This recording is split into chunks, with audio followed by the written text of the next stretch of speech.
Hai hai hai, halo kesayangan, apa kabar kamu? Semoga kamu dalam kondisi sehat, bahagia, dan penuh cinta ya. Ketemu lagi dengan saya Sada Baiti dan saya ditemani oleh Cassandra. Kali ini kita mau ngobrolin tentang yang merasa bersalah kepadamu. Ya, jadi siapa kira-kira yang merasa bersalah kepadamu dan kenapa dia merasa bersalah? Dan apa sebenarnya yang dia rasakan saat ini kepada kamu? Oke, well, ini sifatnya adalah general reading, artinya belum tentu resonate dengan semua kamu ya. So, please be wise and be smart sayangku. And makasih banget buat kamu yang udah like, subscribe, dan komen. Bunda mau doa khusus buat kamu ya. Oke, tarik nafas. Aku mengambil energi semesta, aku mengambil energi matahari, aku mengambil energi bulan. Buat kamu yang sudah memberikan energi positif untuk channel ini, yang saat ini sedang terluka karena cinta, biarlah cahaya ilahi saat ini menerobos masuk ke dalam relung-relung hatimu yang paling dalam, membasuh setiap luka, menyembuhkan setiap ruang di dalam hatimu, sehingga engkau mampu untuk memaafkan, sehingga engkau mampu untuk bangkit kembali dan menjadi pusaran cinta yang menarik pribadi-pribadi baik dalam kehidupanmu. Diterima ya. Dan yang belum subscribe ditungguin, karena dengan subscribe kita akan lebih mudah untuk terkoneksi. Oke.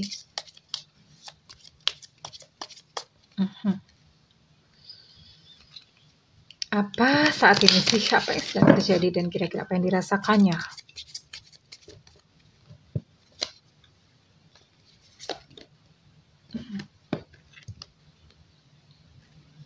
Oke. Ya. Ada pengulangan-pengulangan ya. Ada pengulangan-pengulangan di sini. Ada satu peristiwa pengulangan-pengulangan yang terjadi di dalam kehidupannya yang membuat dia merasa bahwa ini karma terhadap kamu gitu ya. Maksudnya karena peristiwa ini membuat dia teringat kepada kamu. Jadi dia entah mengalami apa dan peristiwa-peristiwa itu membuat dia ingat, oh ini jangan-jangan karena aku pernah melakukan sesuatu kepada si dia gitu. Itu yang dipikirkannya ya. Dan itu peristiwa yang terulang. Dan dia membutuhkan seseorang saat ini. Sebetulnya bukan membutuhkan seseorangnya. Dia sedang membutuhkan bimbingan, sedang membutuhkan nasihat ya. Atas peristiwa yang saat ini dialami. Dia membutuhkan seseorang, dia seperti kayak kehilangan, bingung gitu ya, kayak linglung, bingung, aku harus gimana ya, panik sendiri gitu, aku harus gimana sih, aku harus ngapain sih.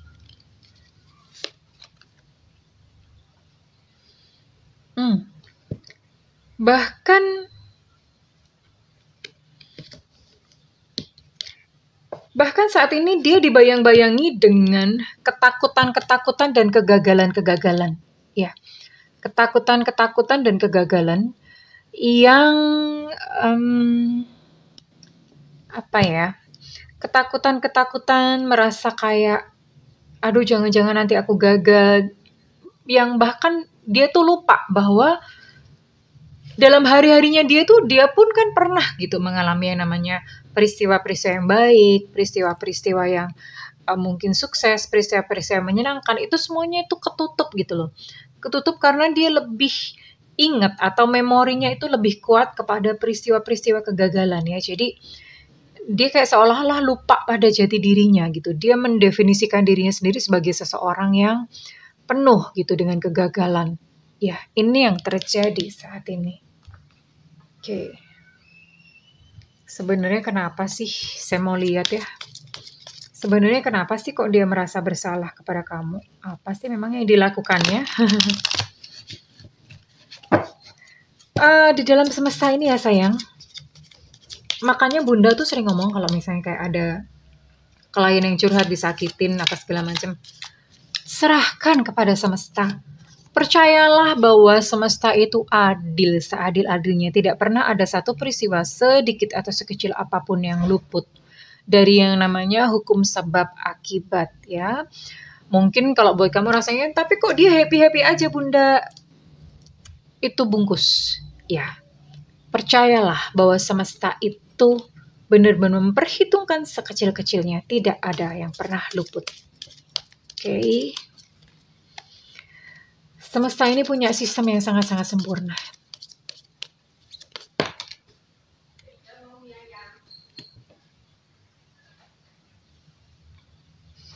Oh,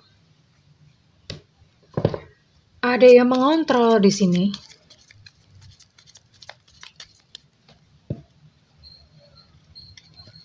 Ada yang mengontrol. Oke. Pasti yang sebenarnya. Oke, I see. Ini adalah sebuah karmic relationship. Engagement ring. Oke. Jelas. Oke. Oh, ada energi. Ini twin flame sekaligus karmic. Ya. Jadi koneksi kamu dan dia itu twin flame sekaligus karmic. Ya, memang ini sih. Biasanya twin flame itu deket-deket sama soulmate ya. Biasanya. Kenapa ada twin flame yang karmic? Berarti begini. Memang kamu sama dia twin flame. Tapi twin flame itu kan sebetulnya banyak banget ujiannya ya. Banyak banget ujiannya, banyak ininya. Dan kebetulan saat ini kamu dan dia itu pada fase atau dalam situasi yang karmik. Ya, dalam situasi yang karmik dan tentu saja di dalam kehidupan sekarang atau dalam masa kehidupan sekarang. Twin flame yang sekaligus ada karmiknya ya, ada energi-energi karmik ini. Itu tidak akan bersatu dalam kehidupan ini. Entah nanti mungkin dalam kehidupan selanjutnya ya, ada perjalanannya lagi. Tapi dalam kehidupan saat ini memang tidak untuk bersatu karena ada karmiknya ya. Artinya PR-nya masih banyak. Dan ini di sini saya bisa melihat bahwa salah satu itu memegang kontrol, artinya mengendalikan. Mungkin salah satu itu lebih kayak semacam otoriter gitu ya. Bahasanya otoriter ya. Apa ya? Controlling banget lah. Dia yang lebih banyak ngamuk, lebih banyak marah, lebih banyak nyuruh-nyuruh, lebih banyak meminta, lebih banyak menuntut, ya. Jadi ada satu sosok ini, entah kamu, entah dianya, ya. Dan oke lah, dia gitu bisa, mungkin supaya gampang gitu. Ini bisa vice versa ya, bisa kamunya, bisa dianya. Tapi supaya gampang dia gitu. And then kamu mencoba untuk kamu keluar, ya. You trying to move on. Kamu mencoba untuk berjalan untuk, aku tuh pengen lepas. Aku pengen keluar gitu ya. Pengen keluar dan susah payah buat kamu untuk kamu bisa keluar dari hubungan seperti ini. Dan di sini ada engagement ring, ada cincin yang mengartikan bahwa sebetulnya hubungan kalian itu sudah sangat serius. Ya. Sudah sangat serius, bahkan sudah menjurus ke pernikahan. Ya udah serius, atau bahkan mungkin sudah menikah gitu ya. Tapi ini adalah hubungan yang sebetulnya udah sangat serius ya. That's why kenapa ini sangat menyakitkan buat kamu ya, bahkan buat dia juga gitu. Sekalipun mungkin dia banyak lebih menyakiti, mungkin dia lebih banyak kayak lebih banyak kayak orang itu kayak misalnya pegang pisau tuh dia lebih banyak nyabet-nyabet gitu ya. Tapi itu pun dia juga sakit ya. Hanya saja saat ini posisi dia adalah sebagai pelaku dan kamu adalah korban. Iya. Oke, that's why. Ya, that's why. Ini adalah sesuatu hubungan yang menyakitkan buat kamu. Oke, saya akan lihat untuk apa yang menjadi isi hatinya sih.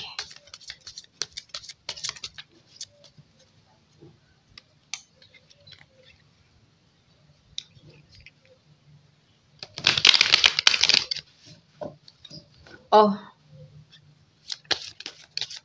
oke. Saya mau lihat isi hatinya dulu ya. Nanti setelah itu saya akan lihat bagaimana dalam kehidupannya. Oke. Sabar, sabar, sabar.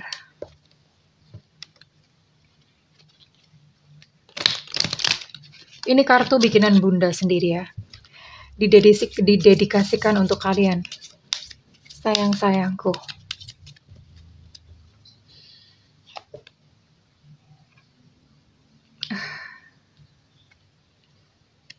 Ya.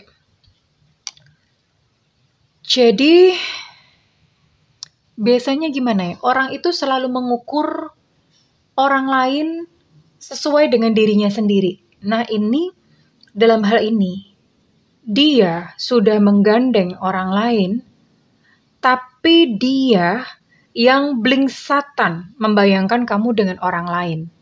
Jadi sebetulnya yang dia khawatirkan itu adalah perilakunya yang menggambarkan dia sendiri.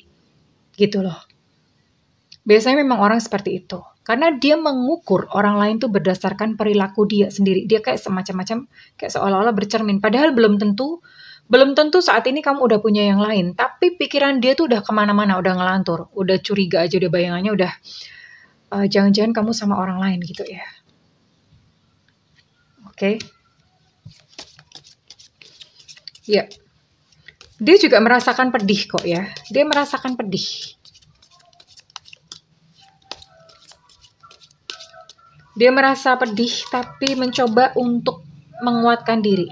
Dirinya sendiri dia merasa pedih. Dia masih stalking kamu sampai hari ini. Mungkin masih melihat sosial media kamu atau masih melihat status di WhatsApp kamu atau bahkan main chat WhatsApp kamu hanya sekedar pengen tahu apakah kamu online atau enggak. Ya. Separah itu ya. Separah itu dirinya. Dan sebetulnya dia masih cinta ya. Ups, jatuh. Sabar. Sebetulnya masih ada rasa cinta ya. Rasa cinta tapi karena dia merasa bersalah, jadi dia takut sama kamu. Ya. Sebetulnya masih ada sedikit rasa cinta, tapi karena dengan perilakunya yang terakhir kepada kamu, dia merasa takut kalau misalnya kamu menolak. Memang ada satu keinginan dia pengen datang ya. Memang ada keinginan dia untuk dia pengen datang. Oke.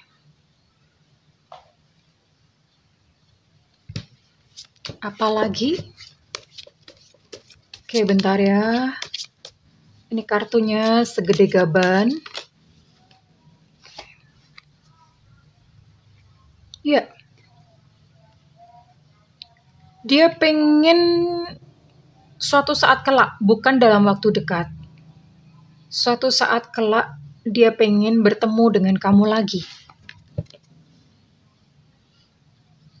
Dan tentu saja pada saat dia bertemu itu, dia pengen memulai lagi bersama-sama dengan kamu. Oke. Ya. Ya, apa yang dia lakukan kepada kamu sebetulnya adalah mekanisme pertahanan diri karena dia takut terluka. Ya. Jadi daripada dia terluka, lebih baik dia melukai orang lain duluan. Yaitu kamu. Lebih baik dia melukai kamu. Mekanisme pertahanan diri. Ya. Jadi sebenarnya dia masih ada perasaan sama kamu ya. Dia masih ada perasaan sama kamu dan di bawah sadarnya itu dia pengen kembali kepada kamu. Dan dia katakan bahwa I know, aku tahu ini sepertinya memang aku tuh selalu menggagalkan hubungan kita ya. Tapi dia bilang, tapi apa yang lakukan itu membuat aku survive ya, membuat dia bertahan. Jadi begini, maksudnya begini ya. Jadi sebenarnya begini, kenapa dia melukai kamu?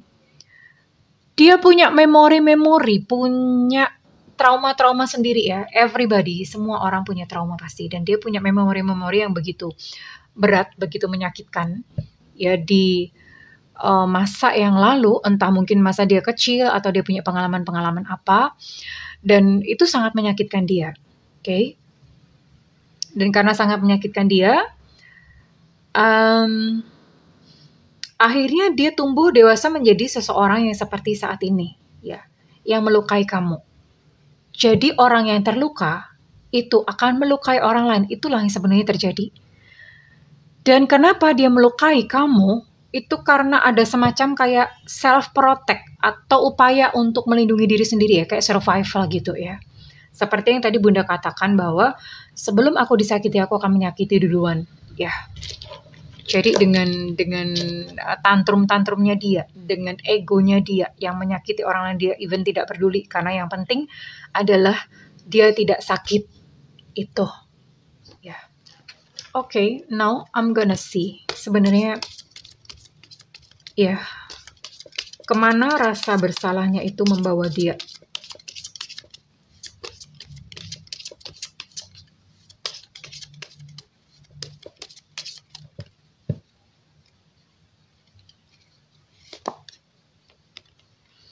Ada self-sabotase, ada sabotase diri. Jadi gini, yang sering tidak disadari adalah rasa bersalah itu membawa orang kepada energi yang menghukum dirinya sendiri. Ya, karena dia tahu bahwa dia bersalah, ya, dia tahu bahwa dia melakukan sesuatu yang keliru, dan kemudian ada rasa bersalah. Nah, rasa bersalah ini kalau misalnya tidak dihilangkan, itu dia akan mengundang energi-energi untuk menghukum dia sendiri, ya. Kayak semacam disabotase. Misalnya dia pengen bahagia dalam cinta, dan kemudian ada sabotase, oh kamu nggak pantas dong, orang kamu aja melukai orang lain kok, gitu ya. Jadi ada sabotase-sabotase yang menggagalkan dia untuk dia bisa bahagia. Ada self-sabotase di sini. Oke. Dan dia lebih banyak menarik diri ya. Lebih banyak menarik diri, menolak untuk bertemu dengan banyak orang.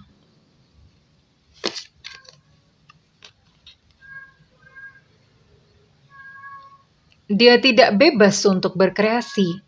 Pikirannya buntu. Ini adalah efeknya di dalam pekerjaan ya, karena terlalu gelisah. Terlalu gelisah, terlalu dikejar oleh rasa bersalah. Sejahat itu rasa bersalah itu menghukum orang ya.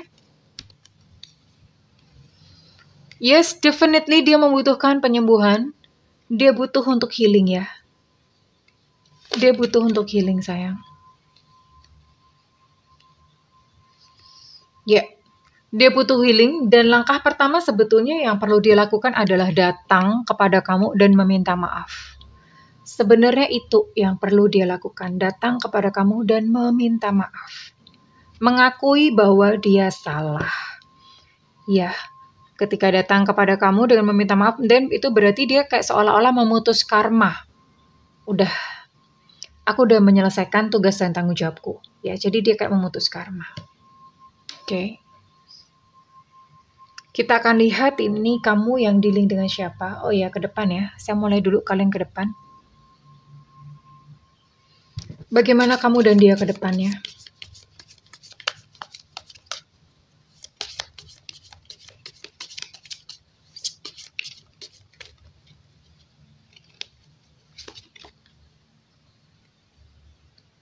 Oke. Oke.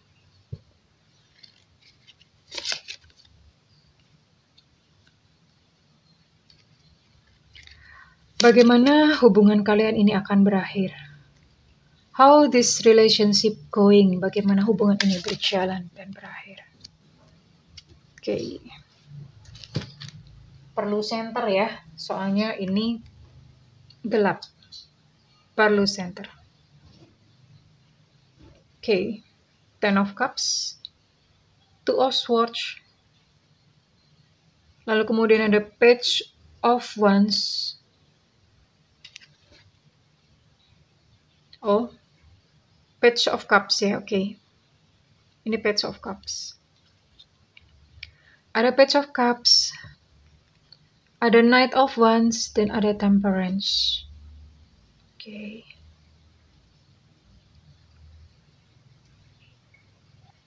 Oke. Well, bagaimana hubungan kamu dan dia ini kemudian akan berakhir atau akan berlangsung seperti apa? Ten of Cups. Well, saya bisa melihat bahwa di sini pada akhirnya kamu akan bahagia dengan diri kamu sendiri. Dia pun juga mencoba bahagia dengan dirinya sendiri, ya. Jadi kalian memilih dan menempuh kebahagiaan sesuai dengan versi masing-masing, karena di sini saya melihat Two of Swords.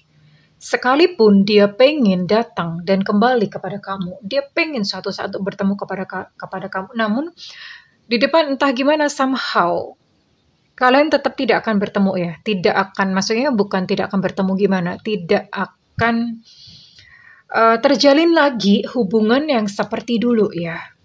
Kalian akan jalan sendiri-sendiri, bahkan hati mulai numb itu mulai beku, mulai datar ya, sehingga kamu dan dia udah mulai jarang frekuensi untuk bicara, bahkan mungkin udah mulai blokiran, atau bahkan mungkin udah putus koneksi sama sekali ya.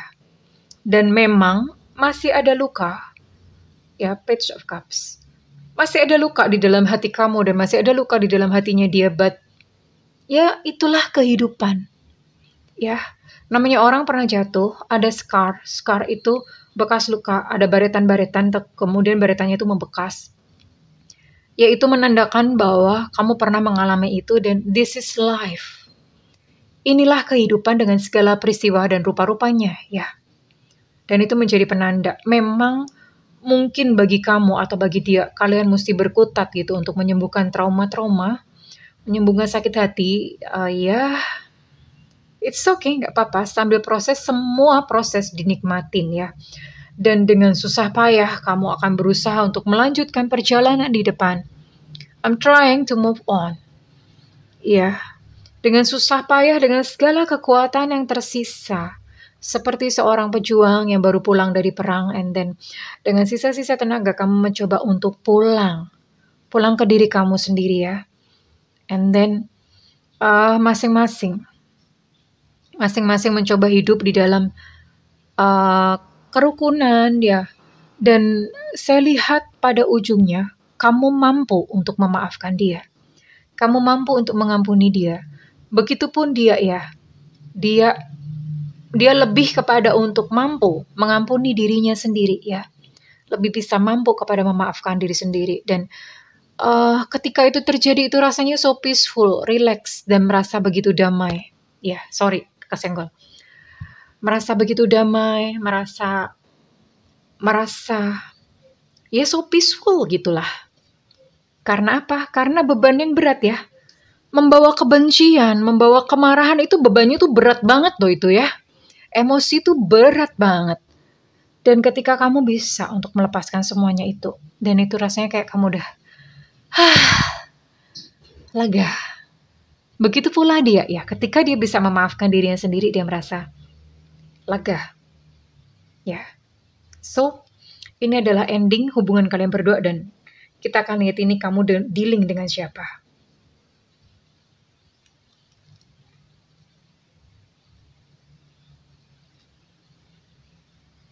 Oke.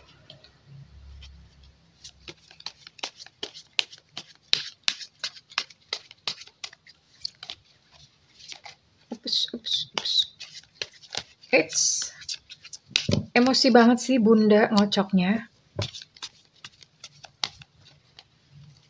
Oke. Ini buat kamu yang reading dengan Sagittarius, Aries, Leo.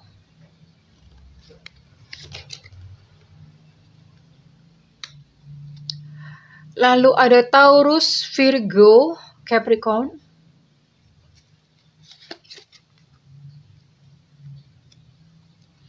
Aquarius, Gemini, Libra. Oke, Aquarius, Gemini, Libra. And one more. Ya. Jadi ada 9 zodiak itu ya, saya ulangin. Ini buat kamu yang dealing dengan Sagittarius, Aries, Leo. Lalu ada Virgo, Capricorn, Taurus. Lalu kemudian ada Gemini, Aquarius, dan Libra. Jadi ini buat kamu yang dealing dengan 9 zodiak tersebut. Dan Bunda akan tarik untuk inisialnya.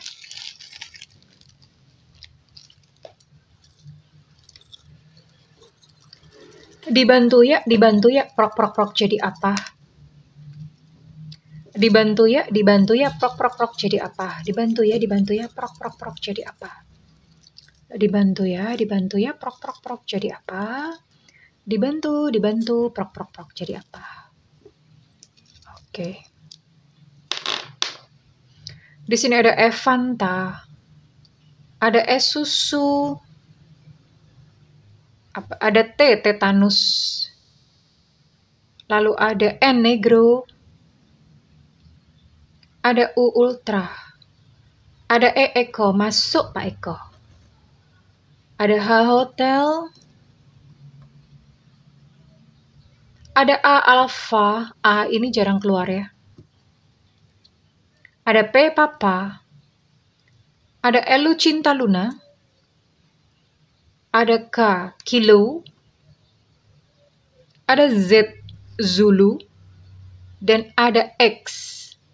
Ada X itu apa ya? X itu apa ya? Ada X apa ya? X lah, X cross ya. Oke. Ya, Xavier. Oke ya. Ada X Xavier. Soalnya kalau nyebut X ekstra tuh orang suka nanya, Bunda itu X atau E? Ya, X sayang. Oke. Jadi ini buat kamu yang dealing dengan 9 zodiak tersebut dan dengan inisial-inisial yang tadi disebutkan ya sayangku. Oke, so one last word buat kamu. Satu nasihat terakhir buat kamu sayangku cintaku.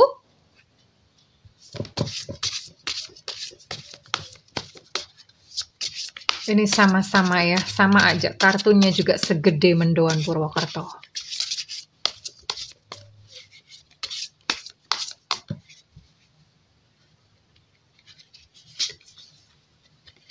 Humility. Izinkan aku, Sang Sumber.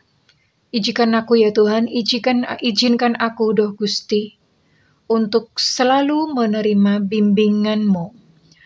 Aku menyambut setiap pertolongan-Mu di setiap jalanku, dan dengan sukacita aku menerima semuanya. Ya, ini artinya apa? Manut, mengalir, terima, tersenyum. Mengalir, terima, tersenyum. Ada satu kata-kata, ini kata-kata Bunda ya. Bunda bikin kata-kata bahwa satu titik balik dalam kehidupan, tanda-tandanya ketika kamu sudah mencapai titik balik adalah ketika kamu berubah dari yang tadinya, Tuhan aku pengen ini, Tuhan aku maunya begini, mulai berubah kepada ya udah, gak apa-apa Tuhan, aku menerima semuanya dan aku mau ikut kemana Engkau membawa aku. Mengalir, terima, tersenyum. Ketika kamu sudah berada pada level itu, dan berarti kamu sudah mengalami, sudah memasuki fase titik balik perubahan. Well, kalau misalnya readingan ini resonate dengan kamu, saya minta feedbacknya di kolom komentar sayangku ya. Dan buat kamu yang ingin melakukan personal reading, silakan menghubungi nomor yang tertera di kolom deskripsi. Tentu saja berbayar, Marimar, oke. Dan kalau misalnya kamu tidak ada budget, kamu boleh nyalakan loncengnya, tungguin Bunda siaran langsung di YouTube. Siaran langsung di YouTube sayangku, jangan WhatsApp ya. Bunda udah cukup pusing di teror. WhatsApp minta gratisan, please deh, please. Kalau mau gratis, tungguin Bunda live di YouTube. Jangan WhatsApp please ya, jangan marah kalau misalnya WhatsApp udah Bunda bilangin seperti ini, jangan marah kalau misalnya WhatsAppnya nggak Bunda bales atau bahkan Bunda blokir ya kalau terus-terusan maksain, oke? I'm so sorry ya, but this is adalah dunia energi, capek tahu ya. Capek, ngereading tuh capek ya sayangnya, oke? Well, aku mendoakan kamu semuanya segera pulih ya, recovery in love, mengalami satu healing atau recovery energi ya sayangku, kembali pulih. Oke kesayangan, I love you, bye-bye.